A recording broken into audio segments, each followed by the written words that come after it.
Hello, everyone. Welcome back to day 5 of our 12 days of Christmas. So, I hope everyone is doing well by His grace. So, as you can see, I'm displaying some plantain chips, okay? And you're going to be seeing some popcorn soon. So, I'm thinking this holidays, during the Christmas time, we watch a lot of movies, and these are some of the nibbles, that we can have around during those times, okay, whilst you're having your movie, eating your popcorn, your plantain chips.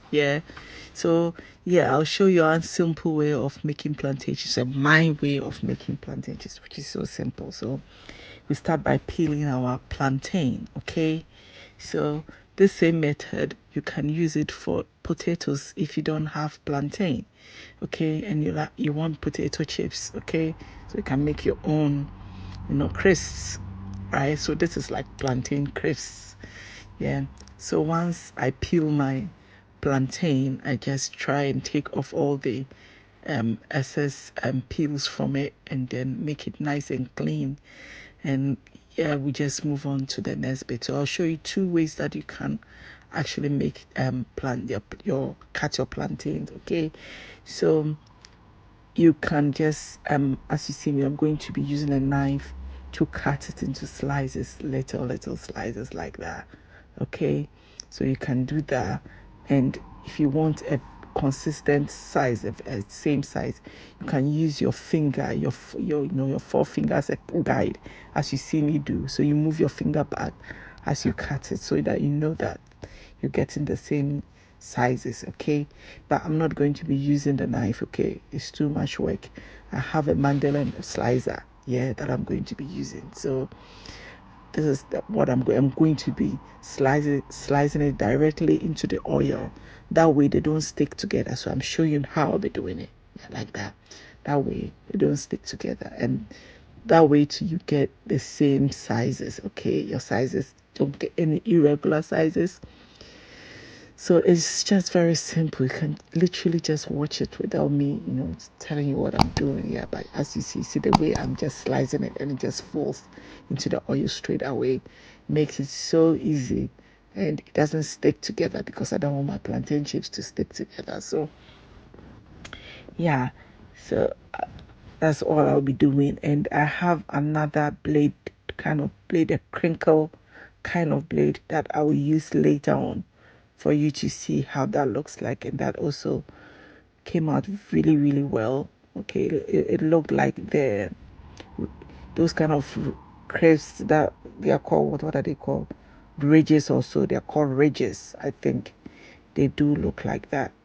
And it's really, really nice and crunchy and very easy to do. So instead of you going to buy those little 50 grams and 20 grams of plantain chips that cost a fortune, you can make your own. I remember when I lived at Osu, there was this woman who made plantain chips right opposite Papaye. I lived on Kuku Hill.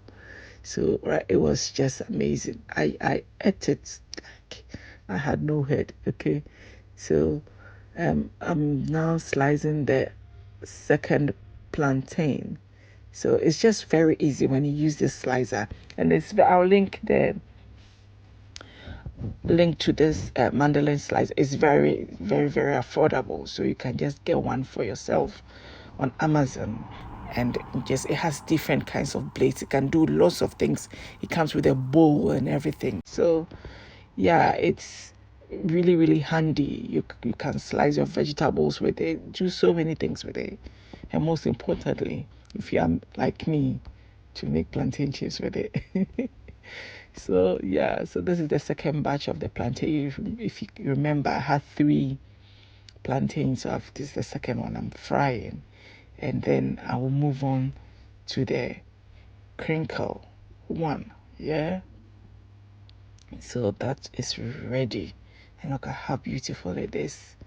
It just fries evenly, because you just slice it so quickly into the oil, and it fries nicely. So look at the other blade I mentioned earlier, looked like crinkle. And I am slicing that as well. So the second one that I sliced, I failed to mention that I was actually slicing it at an angle, so it turned out bigger than the first one. So if you hold your plantain straight upright, you get smaller sizes, not smaller, but the sizes of the circumference of the plantain, right? But if you want it bigger, you can hold it at an angle, like 45-degree angle, and you get it bigger. Okay, so my mouse is just playing like up right now. It's just working as I'm speaking.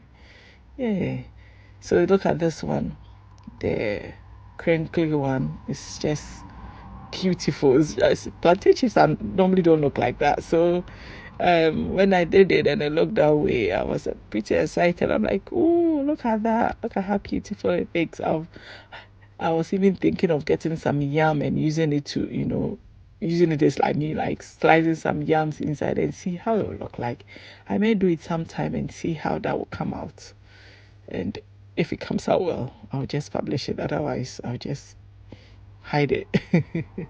So yeah, that is really simple to do. So just make a whole batch for your family this Christmas, and yeah, it's good to nibble on these things. Okay, so I have to actually have two recipes in one video, right? So the next thing we're going to be doing is our popcorn here. We're going to be making popcorn. So this is a very, very easy recipe. So making the popcorn using just a saucepan, okay? So we're not going to be using any fancy machines like that. This is so easy, and it even comes out better than the popcorn maker, okay? So you get your saucepan, you add some butter to it and some salt to taste, okay, to the butter, and you melt it. So I used about 30 grams of butter and two half teaspoons, so I'll say half a teaspoon of salt. Okay, then you add in your corn, your popcorn kernel. Well, it's not what it's called, or your corn. Okay, you stir it. Okay, so make sure that each one is coated with some butter. Right, then you cover it and you wait for it to pop.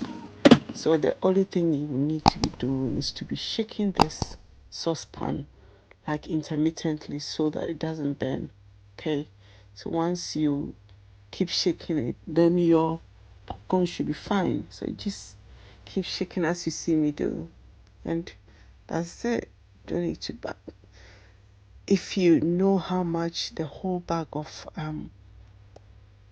popcorn kernel cost, and if you know how much just a little cup can make, and if you know how much they sell popcorn for, you never buy popcorn again. You always make your own popcorn, because it's so outrageous how expensive they are. I mean, like, yeah, when you compare to making your own. Oh, after buying popcorn, I stopped buying popcorn long time ago. I make my own. So yeah, once it all pops, your popcorn is ready. As you can see, very easy. So I hope you try these simple recipes this holidays, and thanks for staying with me today.